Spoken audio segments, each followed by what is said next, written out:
Hey there, here we are on day, God, it's got to be close to day 380 of Rob's Hair and Beard Challenge. I mean, not nuts, but it's for a good cause. So, this video is about a set of pipes, which I've recently posted for sale.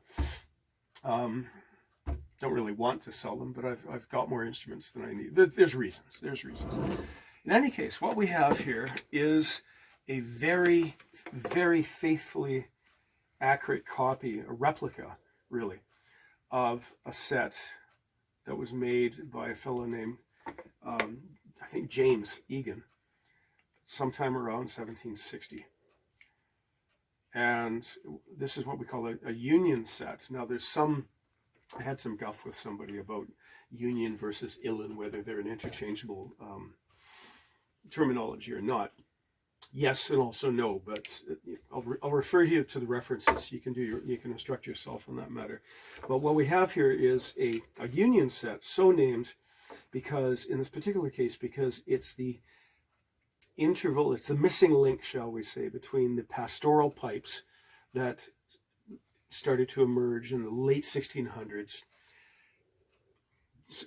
which this was the next generation past pastoral, beyond pastoral piping, and then this particular style of instrument was supplanted, shall we say, within a very few years, let's say a generation, by what we now consider the modern uileann bagpipe with 3 regulators and such. So what we have here, again, is an extraordinarily accurate replica done in the original materials, or almost all the original materials: boxwood, brass, and imitation ivory. I believe the original was done with walrus ivory. Incidentally, the original set for this pipes is only a few hundred miles from here, down in Washington, because this set was made by Brad Angus, who's an absolutely phenomenal pipe maker. And that end, the workmanship here is astounding. In my previous career as a museum curator and as a historian, I've handled a great number of original pipes made by Hugh Robertson of Edinburgh from the 1700s and others of that type, and I'm absolutely flat blown away by the workmanship on these things. So, for example, we have 4 drones, alto, which is in the same octave as the tonic, and these pipes are in D, by the way. So it's the same note, the same note on the scale as the tonic note, the bottom note of the chanter, a tenor drone, which is an A baritone drone, which is in D, and then a bass drone, which is an octave below that. And as we can see, it's a very clever piece of machine work, because we have the bass drone reed, the column of air passes through, we have this looped back, passes through the stock, and to the external 2 sections, shall we say, of the bass drone. We see this workmanship and this style of setup with the early pastoral pipes made by Hugh Robertson, and again Egan, and I believe Coyne as well, or Cox, I believe. In any case, yeah, extraordinary bit of workmanship, and very, very clever. Now, we'll notice that the ferrules are all hand rolled, and they're tapered. They're not just chunks of tubing cut off of stock. These are all hand rolled on a taper. They're beautifully done. The drone, the bores are quite nice. They're quite smooth, quite shiny. There's 1 regulator. Now, in part 2 of this, I'll stoke the things up, and I'll be able to name the notes, because I've slapped a tuner on these things and just noted what notes we actually have here. Now, the drone reeds are all natural, as is the regulator reed, but they've sat for a little while, so they're going to take a little bit of playing in. The pipe bag is, as the originals, it's a rather lighter leather, a little bit thinner leather than we normally associate with bagpipe bags these days. But this too is historically accurate. And again, I can personally attest from handling original pipes with their original bags that the bag was a little bit lighter than what we commonly see today. Now, what I have done is the original bellows Now, these bellows were made by Brad Angus, but they're not absolutely historically accurate, because again, the bellows that I've seen for period instruments of this time, the mid to late 1700s, the bellows are often as small as the Northumbrian pipe bellows. They're a good deal smaller than this. And to my mind, at least, they're not quite as efficient because they're smaller volume and you have to work harder. For me, that's a bit of a problem because I've torn my rotator cuff at least twice. I've had a number of chest and shoulder injuries, and I simply can't stand too vigorous action with the bellows. So this is a larger bellows, the size we would see with an uileann pipe. 2 inlets. The inlet bushings are natural, which is what we can say instead of the words ivory these days. And the original outlet was at a 90-degree angle, which to me, given the way that I hold my bellows, I carry my bellows a little bit higher possibly than other people do, and it dug into my side. So the wonderfully talented pipe maker Rob Moore, who lives over on the island, I believe he's still alive, although he's no longer in business, made me this lovely Rosewood outlet pipe, which is at an angle, and the I'm just going to call it the hole is turned with a Morse taper, which fits the taper of this pipe nipple that will fit with a press fit inside. The connecting tube that I've added here is a stock item from uileann, the Irish Piping Society, available in their kit shop. And I've installed a Beck Valve inside the blowpipe. So rather than a leather valve, which wasn't working for me, I put a Beck valve in, which is a breathing apparatus valve tied into the bag, and it's absolutely efficient. Now, the chanter itself is reeded, but it hasn't been played for quite a while. So the reed is sounding, and we know, of course, never to blow through these things because the number of things will happen. You'll ruin the reed in a short order.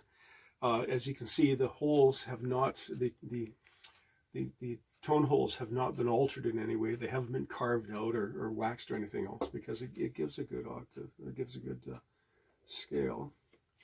So there we are with part 1. Now in part 2, I'll strap these things on, and you can hear how these things sound, at least under my relatively untalented fingers. So here we are with part 2, and as you see, as I've put in the ad, I made a wooden plug for the drone stock. Now the plug itself is leaking a bit right now. I could put some hemp around it, but as we can see with a cork in the end, that the air escaping from this plug notwithstanding, the bag is tight. Okay, it isn't a swan neck bag though. It's the old style, because again, Mr. Angus was very attentive to historical detail. It's not a swan neck bag, it's a straight bag, which I at least have a little bit of problem when I get a fold, which causes the pressure to drop, right? So what I'm going to do is keep on going. I'm just going to put the drones and their stock in, and we'll see how these things sound. Now you'll notice one change that I've made here is I whittled little plugs, which is something we see on some historic sets, although perhaps, in fact, no, wrong, undoubtedly more finely done than mine. I've put these plugs into the drones and secured them in the recess that's been turned into these things, possibly exactly for that purpose, because again, this is a very, very, very faithful copy of the original set, but that allows me to have some discretion about how many drones I want to have sounding while I'm playing. Some people will have all 4 drones sounding. I would typically have 1 drone or 2 drones sounding, all to accommodate the sort of tune I was playing, whether it's a lament or a jig or a hornpipe or something like that. And you can, because if you got a 5th interval drone here, you can play around with the color, the tune, the coloration, as it were, making it rich and such. Now, I just reached from my notes here to start with the regulator. Sorry, yeah, the one regulator.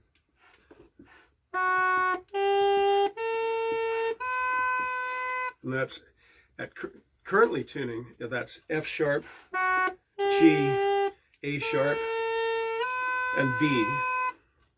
Now again, we have the alto drone.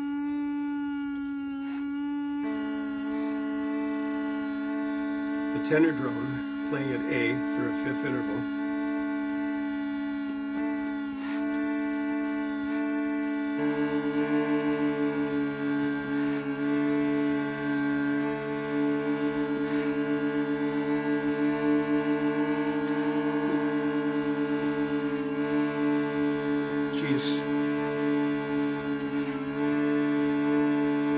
Baritone drone's playing, it's tuned almost off the end of the hemp, and to be frank, I'm very nervous about fiddling these reeds. I'm absolutely fearless in playing with Highland pipe reeds, but the thought of my great clumsy fingers mucking up these very fine reeds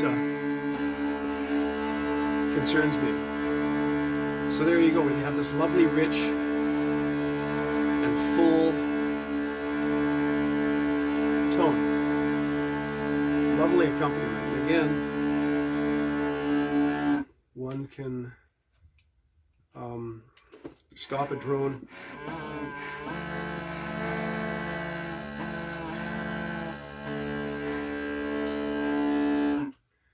and play with different drone combinations to get the degree of volume and richness and contrast, because again, this is such a very, as I said, it's an accurately reproduced instrument. It has the distinctive Union sound to it, and that the drones are, depending on the atmospheric conditions, frankly, but the drones are a little bit louder compared to the chanter, according to modern ears, and sometimes they sound a little bit harsher as well. But somebody who's clever with reeds can change that. I won't say correct that, because if you're an early music nut such as you want you want the proper tone as you're playing period music.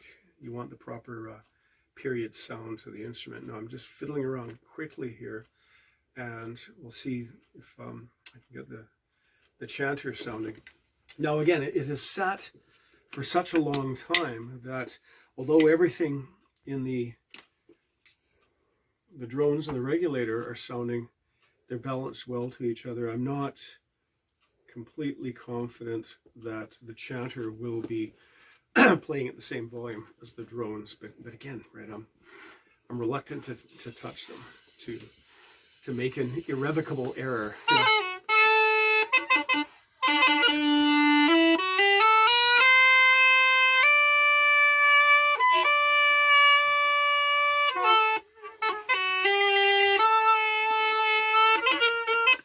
Come on, bottom note. Now, from experience, just spending a little bit of time every day playing the instrument will bring things back in, and make them sort of behave nicer towards each other. It's a frustrating and wonderful thing about the bagpipe that the instrument itself can get out of practice, and that regularly playing an instrument, even for a few minutes a day, seems to maintain and in this case improve the tone, because again, neglect is the thing here. So I really hope that these will go to a good home, and somebody that'll enjoy them and play them, because again, frankly, I have too many instruments, and this instrument is far too beautiful, sounds far too well to be sitting languishing in a box when somebody out there could be enjoying it. So thank you.